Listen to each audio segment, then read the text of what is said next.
Bismillahirrahmanirrahim. Assalamualaikum warahmatullahi wabarakatuh.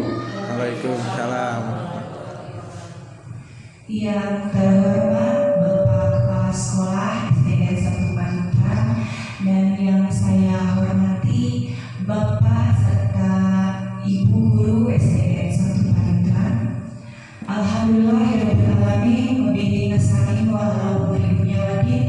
Wassalatu wassalamu ala asrofil anbiya'i wal mursalin wa ala alihi washabbihi ajmain. Puji dan syukur marilah kita panjatkan kehadiran Allah Subhanahu wa taala, Tuhan yang Maha Pengasih dan juga Maha Penyayang, yang alhamdulillah pada hari ini kita dapat berkumpul di tempat ini dalam acara kegiatan diseminasi budaya positif.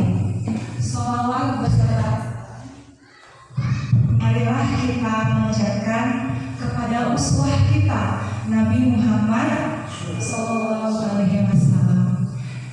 yang kita nantikan sahabatnya hingga hari akhir nanti. Bapak dan Ibu sekalian, sebelum memasuki acara inti yaitu kegiatan diseminasi budaya positif, izinkan saya untuk menyampaikan susunan acara kita pada hari ini.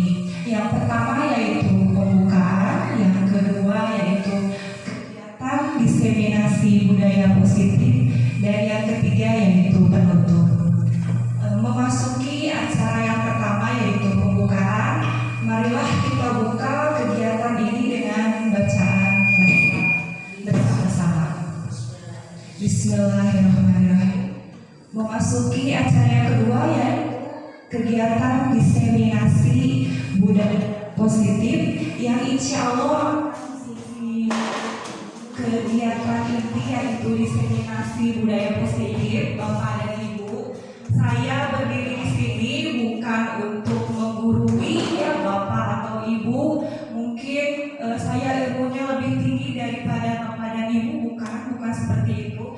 Di sini saya akan melakukan diseminasi sebagai aksi nyata saya di modul 1.4. Kita belajar bersama, bukan maksud untuk menggurui dari Bapak dan Ibu seperti itu. Sebelum kepada kegiatan inti, saya di sini mengikuti program pendidikan guru penggerak dilaksanakan selama 6 bulan sampai dengan bulan Mei 2022. Di sini saya melaksanakan atau mempelajari 10 modul. Sekarang sudah memasuki modul 2.2. Hampir setengah jalan Bapak Ibu saya mengikuti program pendidikan guru penggerak ini. Di dalam program pendidikan guru penggerak saya bersama-sama dengan rekan CGP lainnya, yaitu dari semua jenjang pendidikan ada Bapak Ibu, dari PAUD, kemudian TK, SD, SMP, SMA, dan SMK.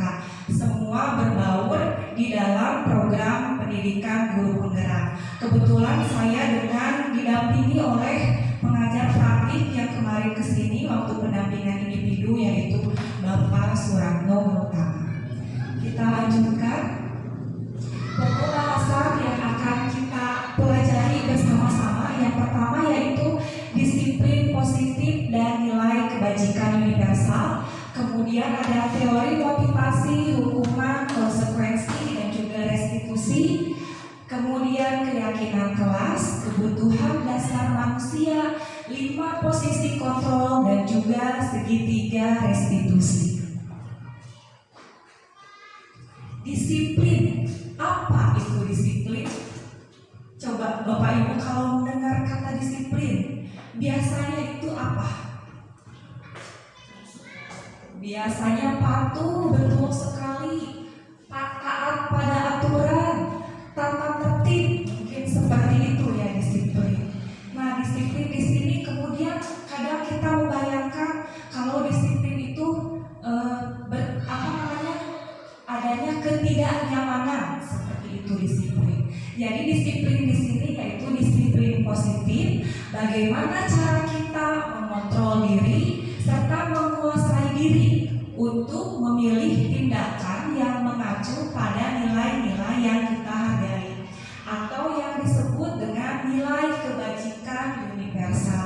Jadi di sini tugas kita sebagai pendidik itu menciptakan murid-murid yang memiliki perilaku yang sesuai dengan nilai-nilai kebajikan universal, sehingga mereka itu memiliki motivasi yang ada dalam dirinya itu tercipta motivasi intrinsik, yaitu motivasi yang dari dalam, bukan adanya motivasi karena ekstrinsik, yaitu dari luar. Itu mengenai disiplin positif. Kemudian ada, mungkin kita baru mendengar ya, nilai-nilai kebajikan. Ada 6 nilai-nilai kebajikan dari institusi yang berbeda. Yang pertama, profil pelajar Pancasila. Mungkin sekarang kita sering mendengar profil pelajar Pancasila. Kemudian ada juga IDO, Primary Years Program.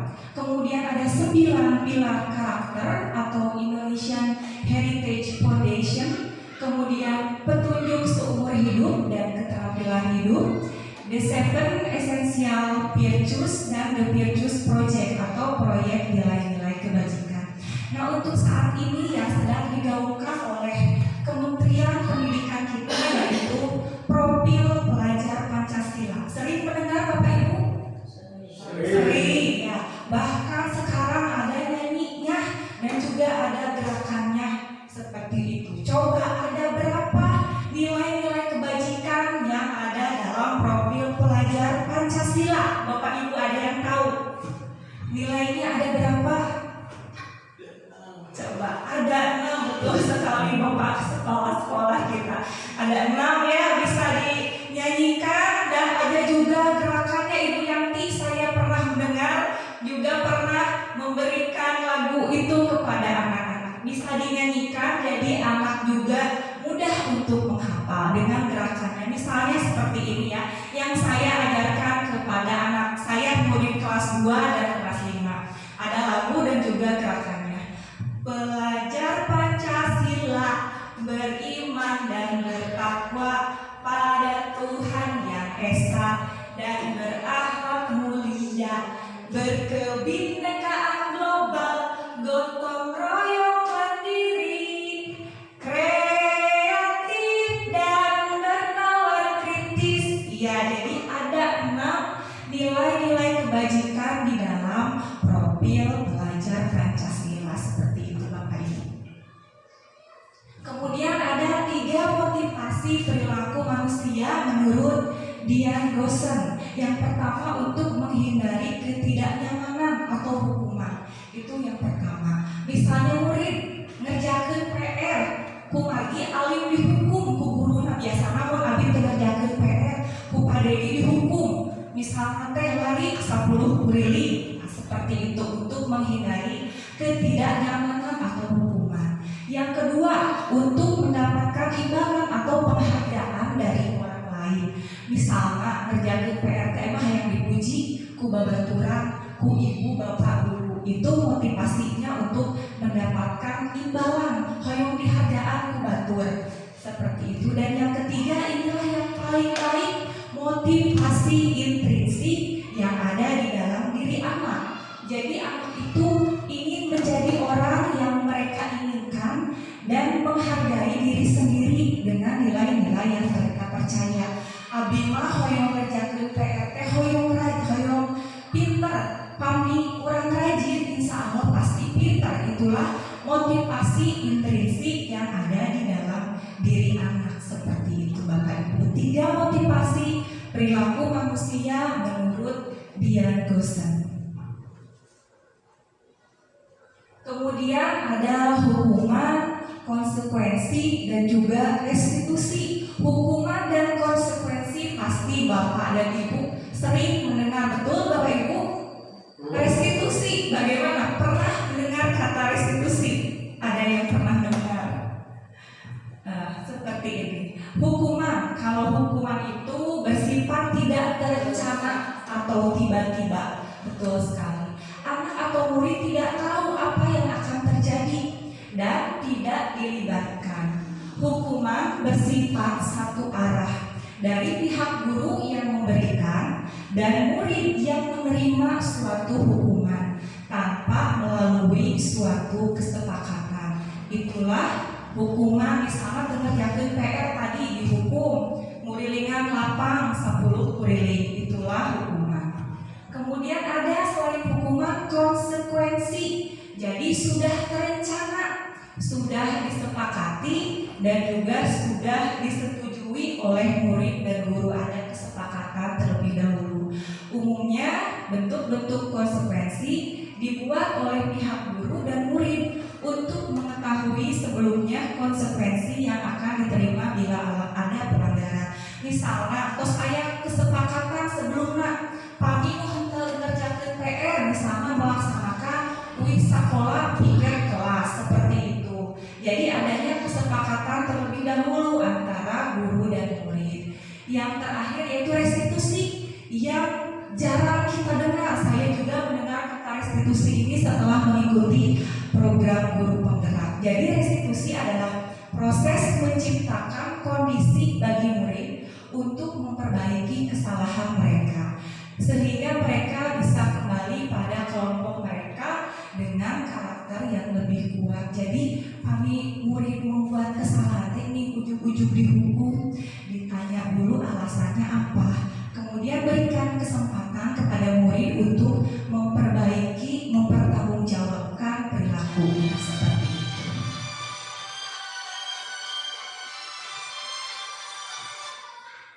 Kemudian lanjut keyakinan kelas. Nah, pernah mendengar atau juga ada yang melaksanakan keyakinan kelas, Bapak dan Ibu? Pernah mendengar? Biasanya kita mah dengar tata tertib, peraturan. Nah, sekarang mah katanya namanya keyakinan kelas. Nah, keyakinan kelas ini berisi nilai-nilai kebajikan universal untuk membantu guru dan murid bekerja bersama, membantu kegiatan mengajar yang efektif. Kebetulan untuk keyakinan kelas, beberapa hari yang lalu saya sudah melaksanakan dan terlihat anak-anak antusias bercurah pendapat apa-apa saja yang ingin dituangkan di dalam keyakinan kelas seperti itu. Di dalam keyakinan kelas ada prosedur atau cara-caranya Bapak Ibu. Yang pertama, silahkan murid kita untuk bercurah pendapat tentang peraturan yang perlu disepakati. Kemudian mencatat semua masukan, susun keyakinan kelas, kemudian ganti kalimat dalam bentuk negatif menjadi positif. Jadi misalnya jangan berlari di kelas menjadi berjalanlah di kelas. Jadi jangan pakai kata jangan dan tidak, jadi diganti dengan kata yang positif. Kemudian tinjau kembali daftar curah pendapat yang sudah dicatat, tinjau ulang keyakinan kelas secara bersama-sama. Kemudian setelah keyakinan kelas dibuat, disetujui dan bisa ditandatangani oleh murid dan juga guru. Keyakinan kelas kemudian dapat ditempelkan di dinding di tempat yang dapat mudah dilihat oleh seluruh warga kelas seperti itu. Inilah contoh-contoh beberapa keyakinan kelas. Ada untuk keyakinan kelas 1, kelas 5. Kelas 1 misalnya setiap anggota kelas perlu belajar seperti itu. Setiap anggota kelas perlu senang. Nah, contohnya seperti itu. Kelas 5 misalnya selalu bersikap positif, senantiasa menjadi diri terbaik. Itulah contoh-contoh keyakinan kelas, bisa disesuaikan dengan murid yang Bapak dan Ibu ampuh seperti itu. Kemudian ada 5 kebutuhan dasar manusia menurut Dr. William Glasser dalam choice theory. Nah, Bapak Ibu, sebetulnya ketika anak-anak kita berbuat sesuatu, melakukan sesuatu, mereka sebenarnya itu sedang memenuhi kebutuhan dasar mereka. Nah, di sini saya mempunyai sebuah kasus, yaitu sebuah pertanyaan tematik. Coba Bapak Ibu analisis ya. Kasusnya seperti ini. Ibu Ambar adalah guru wali kelas 2 di SD Pelita Hati. Sedang bingung menghadapi ulah salah satu murid di kelasnya, yaitu si Doni. Beberapa anak di kelas 2A telah datang padanya dan mengeluhkan Doni yang seringkali meminta bekal makan siang mereka secara paksa. Jika Anda menghadapi situasi seperti Ibu Ambar, apa yang akan Anda lakukan? Menurut Anda, kira-kira apa alasan Doni melakukan itu? Ada yang mau menjawab? Kalau ibu bapak ada di posisi Ibu Ambar, coba apa yang akan dilakukan? Dicarekan, ya itulah yang pertama pasti. Dicarekan, dihukum, mungkin seperti itu ya. Nah Bapak Ibu, ada kebutuhan dasar yang ingin dipenuhi oleh Doni ini. Bisa ada 5 kebutuhan dasar manusia. Yang pertama, kebutuhan bertahan hidup. Kebutuhan ini berdasarkan atau berhubungan dengan kebutuhan dasar atau fisiologis, misalnya makan, kemudian kesehatan, kemudian rumah. Nah kalau si Doni misalnya tadi karena lapar, alasan teh ngerebut makanan secara paksa teh lapar, berarti kebutuhan dasar yang ingin dipenuhi Doni ini yang ini, kebutuhan untuk bertahan hidup, seperti itu Bapak Ibu. Kemudian ada kasih sayang dan rasa diterima. Jadi anak ini ingin disayangi, ingin diterima di dalam kelompoknya, ingin diperhatikan. Nah seperti itu Bapak Ibu. Kalau Doni misalnya melakukan itu, ingin diperhatikan guru, diperhatikan oleh teman. Jadi kebutuhan dasar yang ingin dipenuhi oleh Doni itu yang ini, kasih sayang dan rasa diterima. Kemudian penguasaan. Ini penguasaan biasanya ingin berkuasa, ingin dihormati, ingin diakui. Nah seperti itu. Kalau Doni melakukannya itu karena hoyong batur sieun ka urang supaya nurut ka urang, nah, berarti karena kebutuhan dasar yang ingin dipenuhi, penguasaan.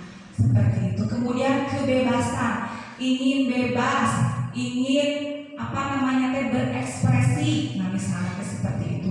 Kalau kebebasan misalnya Doni melakukan itu karena ingin mencoba hal-hal baru, dan bosan lah kita di bekelana kitu-kitu baik. Jadi hoyong ngaraosan anu batur, mencoba hal yang baru, itu kebebasan. Kemudian ada kesenangan, yang terakhir kesenangan. Ingin bermain, anak itu ingin bermain, ingin tertawa, seperti itu. Apabila Doni melakukannya karena iseng deh, hoyong ningali babaturan abi wajahna lamun di jailan kumaha, eta berarti ingin memenuhi kebutuhan dasar yaitu kesenangan, seperti itu Bapak Ibu.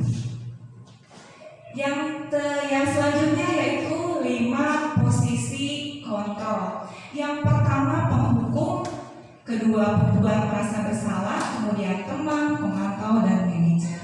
Penghukum, coba dari 5 posisi kontrol di depan Bapak Ibu biasanya melakukan posisi kontrol yang mana? Penghukum kah, teman kah, manajer kah, yang mana Bapak Ibu biasanya dilakukan? Yang dilakukan yang mana Bapak Ibu? Biasanya penghukum, ya seperti itu. Padahal penghukum itu posisi yang paling rendah Bapak Ibu ya, posisi yang paling bawah di antara 5 posisi kontrol di atas. Kalau penghukum biasanya nyariosna teh kumaha Bapak Ibu? Nyariosna bari molotot, melak cangke, tutunjuk, nah eta menghukum, seperti padahal tidak boleh seperti itu. Menurut teori ini ya. Yang kemudian pembuat merasa bersalah, biasanya gurunya itu pembuat rasa bersalah, kata-katanya itu lembut, memelas, kunaon atuh Doni kitu bae, misalnya seperti itu ya. Itu pembuat rasa bersalah supaya muridnya abi teh salah gitu. Itu pembuat merasa bersalah. Mungkin sering juga ya kita secara tidak langsung di dalam posisi pembuat rasa bersalah. Ibu kecewa ka Doni, kunaon Doni gitu. Nah, eta pembuat rasa bersalah. Kemudian teman, biasanya akrab, ceria, seperti itu teman. Nya soklah misalnya aya nu ngerjakeun PR. Soklah wios aya mah teu ngerjakeun PR, tapi enjing mah kerjakeun ya. Nah, gitu. Jadi berbicara seperti teman, seperti itu. Kemudian pemantau. Kalau pemantau itu biasanya berhubungan dengan aturan, mengawasi. Kunaon misalnya teh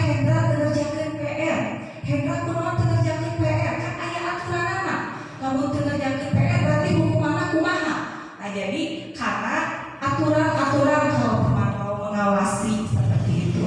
Kemudian manajer, inilah posisi yang disarankan berdasarkan 5 posisi kontrol ini, posisi yang paling bagus, yang paling tinggi. Jadi di sini guru memberikan kesempatan kepada murid untuk memberikan alasan, ulah ujug-ujug dihukum alasan naon berbuat seperti itu. Kemudian berikan kesempatan kepada murid untuk mempertanggungjawabkan tingkah lakunya, perilakunya, dan juga kemudian berikan kesempatan kepada murid untuk menyelesaikan masalahnya, menemukan solusinya sendiri seperti itu. Jadi posisi yang paling bagus itu yang mana Bapak Ibu?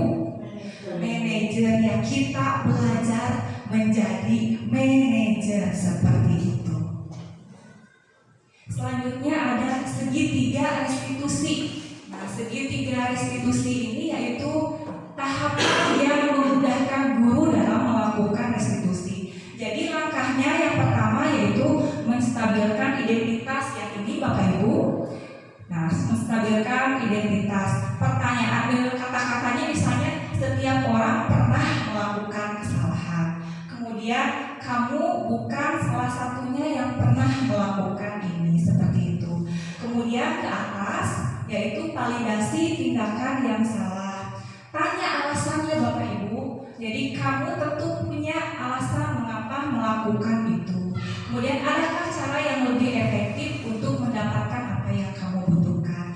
Dan terakhir yaitu menurun ke bawah, yaitu menanyakan keyakinan atau seek the belief.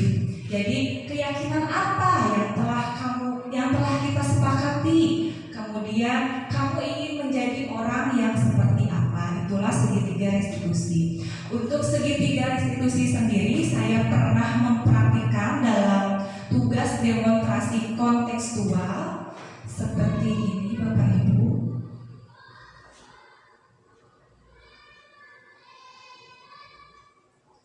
Ini tidak bisa diklik. Ini PPT.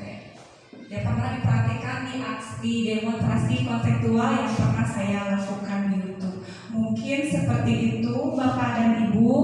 Mohon maaf mengganggu waktunya. Mudah-mudahan bermanfaat. Dan kemudian mohon maaf apabila banyak kekurangan. Mari kita sama-sama belajar Bapak Ibu menjadi pendidik yang terus meningkatkan kompetensi diri kita, sama-sama belajar, tergerak di dalam hati kita, kemudian terus bergerak, dan kemudian mudah-mudahan kita bersama-sama bisa untuk menggerakkan orang lain. Itu yaitu moto dari kami sebagai calon guru penggerak, yaitu tergerak dalam hati, kemudian bergerak, dan kemudian akhirnya diharapkan bisa menggerakkan orang lain. Terima kasih Bapak Ibu, mohon maaf mengganggu waktunya, mudah-mudahan bermanfaat. Akhirul kalam, wassalamualaikum warahmatullahi wabarakatuh. Waalaikumsalam warahmatullahi wabarakatuh. Terima kasih atas Segala langsung yang dilantik. Warahmatullahi wabarakatuh. Perkenalkan, nama saya Dedi Supriyadi. Saya sebagai guru olahraga di SDN 1 Panyotran. Setelah mengikuti kegiatan diseminasi budaya positif yang disampaikan oleh Ibu Tri, banyak ilmu dan pemahaman baru tentang budaya positif, diantaranya disiplin positif dan nilai kebajikan universal, teori motivasi, hukuman, konsekuensi, restitusi, keyakinan kelas, kebutuhan dasar manusia, 5 porsi kontrol, segitiga restitusi. Mudah-mudahan saya bisa menerapkan budaya positif di sekolah.